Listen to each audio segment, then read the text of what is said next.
Canada is in the middle of an intensifying resource rush. More pipelines, more mines, more oil and gas.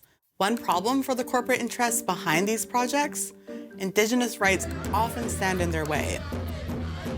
So governments have started dangling their latest modern-day beads and trinkets, equity partnerships. We'll help ensure that partnership and Indigenous economic participation are embedded in our work. A landmark and historic community partnership agreement. An equity partnership. Full equity ownership. It's all a fancy way of saying they're trying to buy us out. Governments and corporations have long had to contend with Indigenous people's rights. Indigenous resistance to unwanted resource projects is nothing new.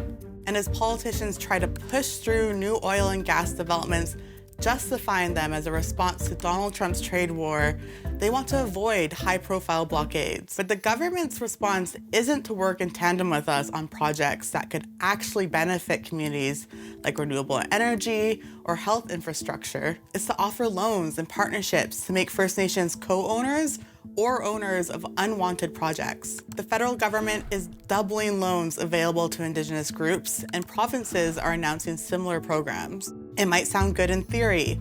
Indigenous communities get funding to actually be in charge of lucrative projects on their lands. But it's not as good as it seems. Investing in resource extraction isn't a guaranteed path towards economic prosperity. There are big risks. It could mean a First Nation takes out a huge loan to buy into something it assumes will produce profit, only to discover it has become a money sink.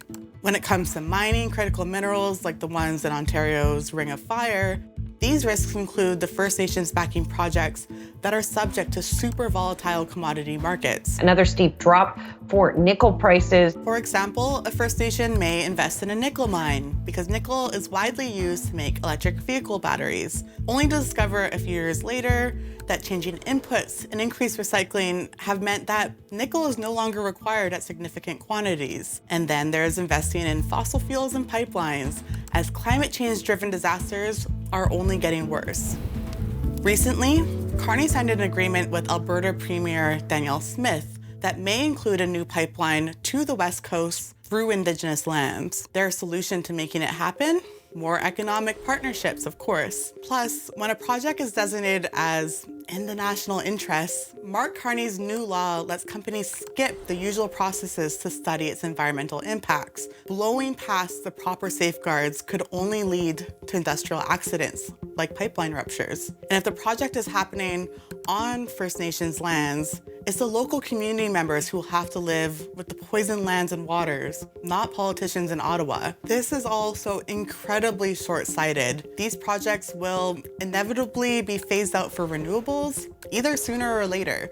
Essentially, Canadian politicians are trying to empower Indigenous leaders to become extractive capitalists. They aren't looking out for the well-being of their communities and land. Governments tell us that there is an urgent need to fast-track new mines, LNG facilities, and pipelines. The real urgent crises in Canada are climate change and ongoing colonialism. The solution to these crises isn't equity partnerships that leave Indigenous communities holding the bag for hasty, dirty, and short-sighted resource extraction. It's policies that will keep fossil fuels in the ground, safeguard clean water, and build projects that are sustainable for people and for the land.